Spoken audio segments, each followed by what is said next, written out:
Ultimately, as long as you can stay cash flow positive, you'll always be growing your business in a way that you aren't going to need outside funding. So that when you want to raise outside funding, it's for one of two things: a new development project or a marketing campaign.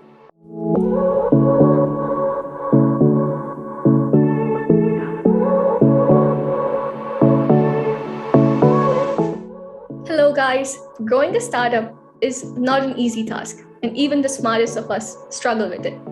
It's Arisha from Perfect Sprout presenting Behind the Startup podcast, where we are trying to have as many successful and inspirational founders to come and speak about their journeys as possible.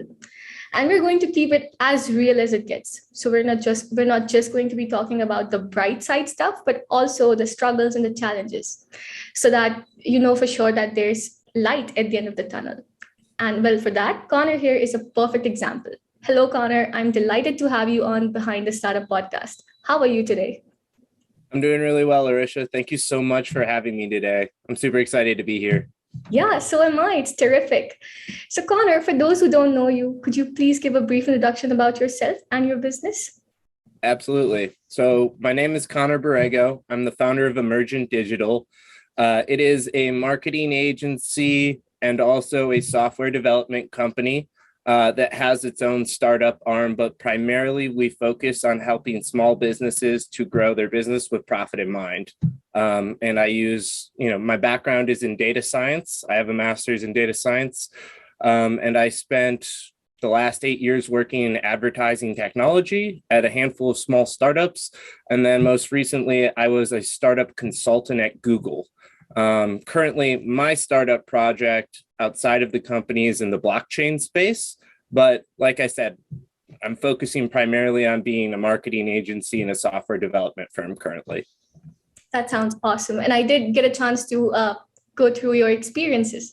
And I was really inspired. And I'd also like to put some light on the fact that Connor started his career as an assistant swim coach and a lifeguard at the Country Club of Detroit.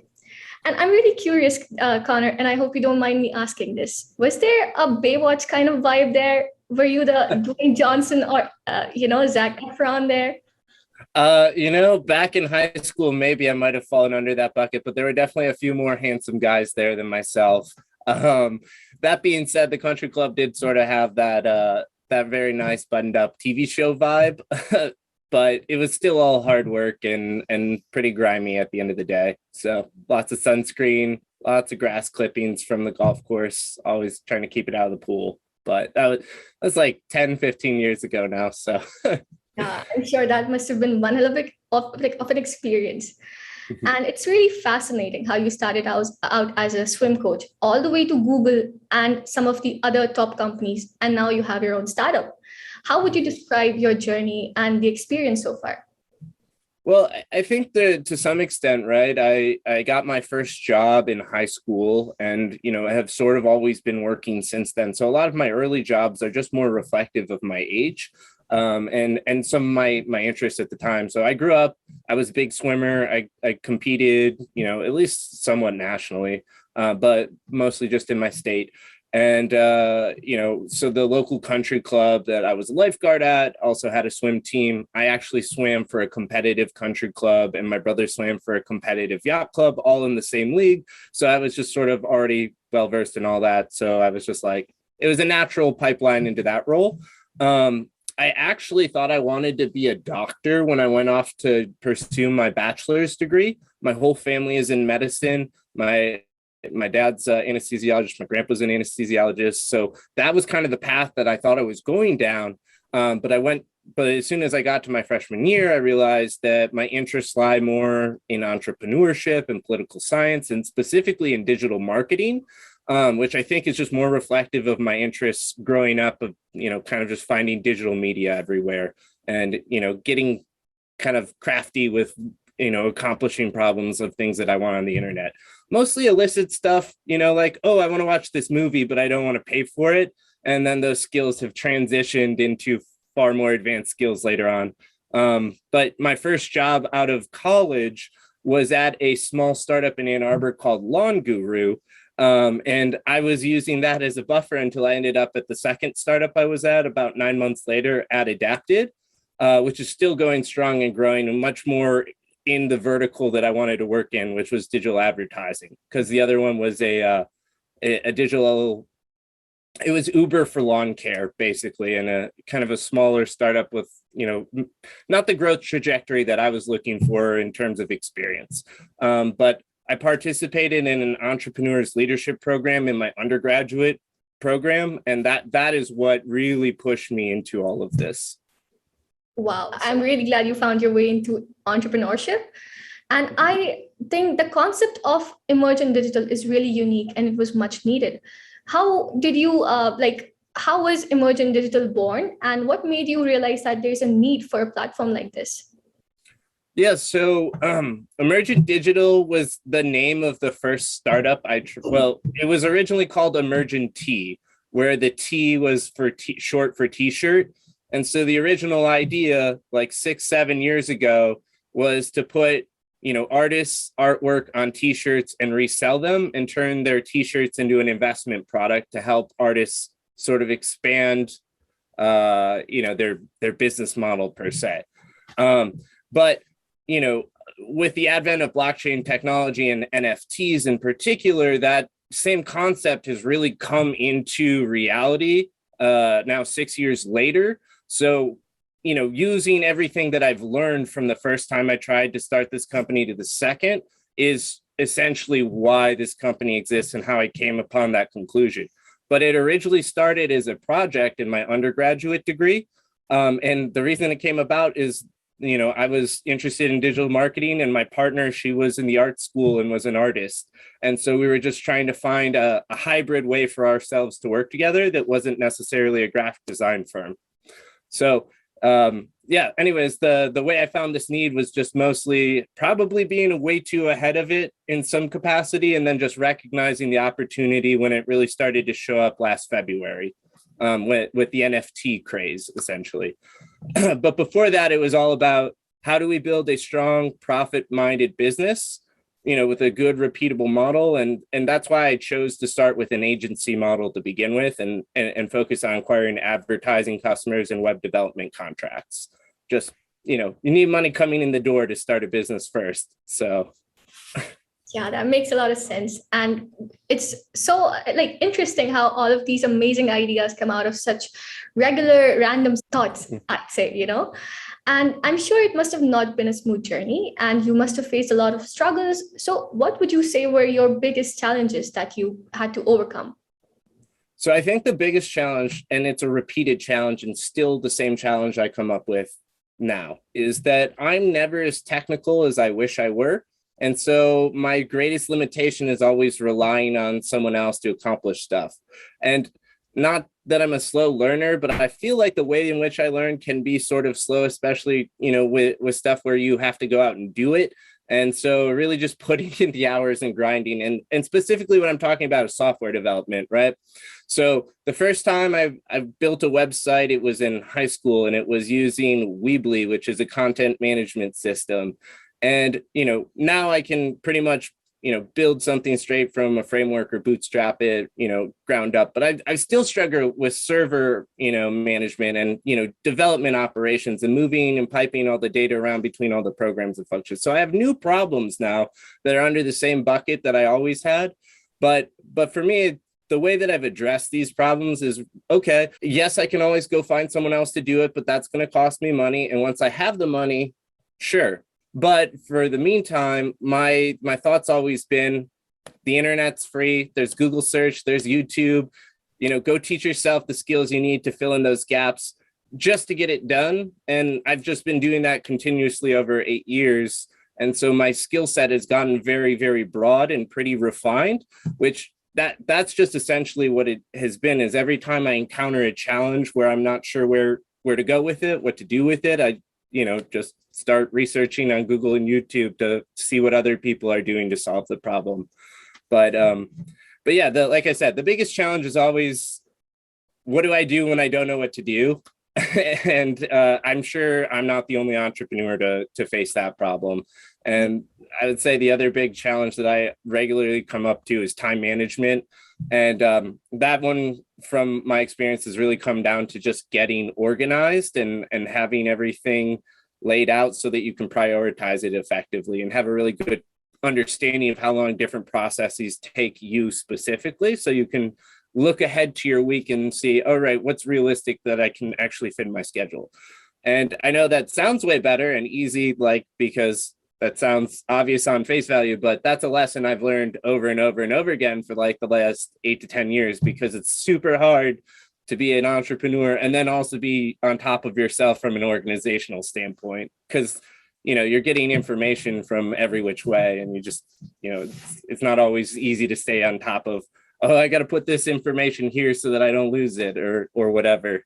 It's easier said than done, right? And you sure have come a long way. And I think Google is like such a great help. I think we should really start adding Googling as a skill under our CVs. So, I absolutely agree. yeah. So Connor, did you have any help while you were battling with these challenges? Like, what was your motivation that kept you going? I guess, did I have help? Absolutely. And I'll talk about the help in a second. But the motivation for me, that one's pretty quick and easy. I've just always, I like puzzles. Ultimately, I see most business problems as a puzzle. And with my background in data science, I've now been equipped with the tools essentially to go probably like take a bunch of raw data and hopefully find an answer to the question I have somewhere within it. And then from there, you can build tools and, other things that, help grow a business or improve profitability or improve a process or whatever it is. But for me, the motivation is problem solving. I just have an intrinsic dopamine rush or hit anytime I look at a completed project that I've done, basically. So that's my motivation. I think that's shared with a lot of people. But as far as so much help.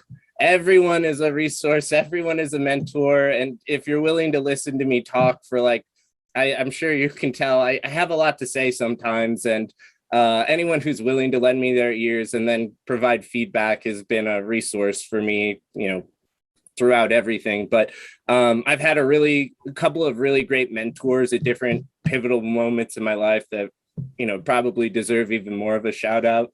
Like the head of entrepreneurship at the University of Michigan, where I went, Matt Gibson. He's put me into touch with resources to help my venture move forward to this day.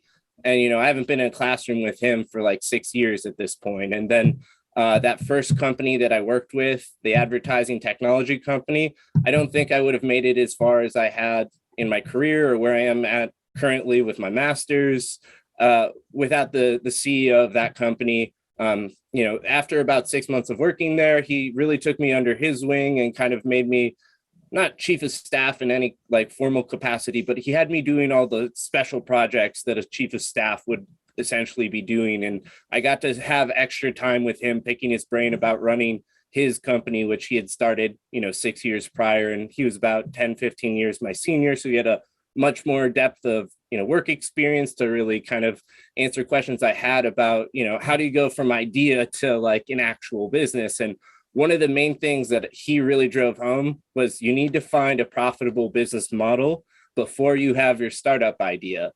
Because ultimately, as long as you can stay cash flow positive, you'll always be growing your business in a way that you aren't going to need outside funding. So that when you want to raise outside funding, it's for one of two things: a new development project or a marketing campaign.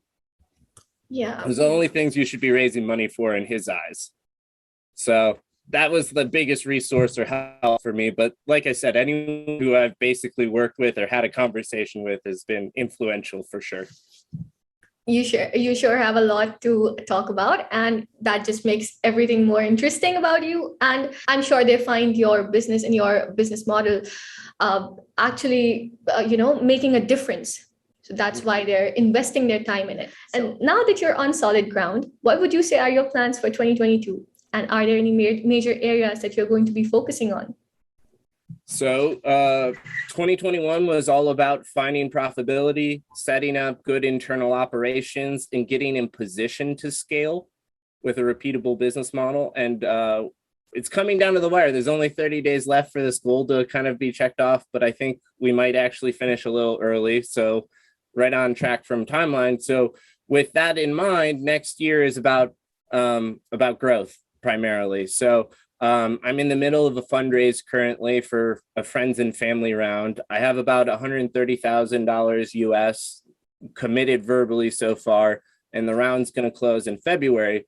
What I'd like to take the money or the investment to do is about a third of it will actually go to my uncle who runs a blockchain development laboratory in Mexico City.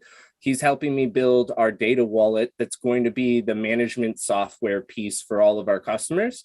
And that's, like I said, about a third of our budget. And the remaining 2/3 are going to go primarily to growth marketing.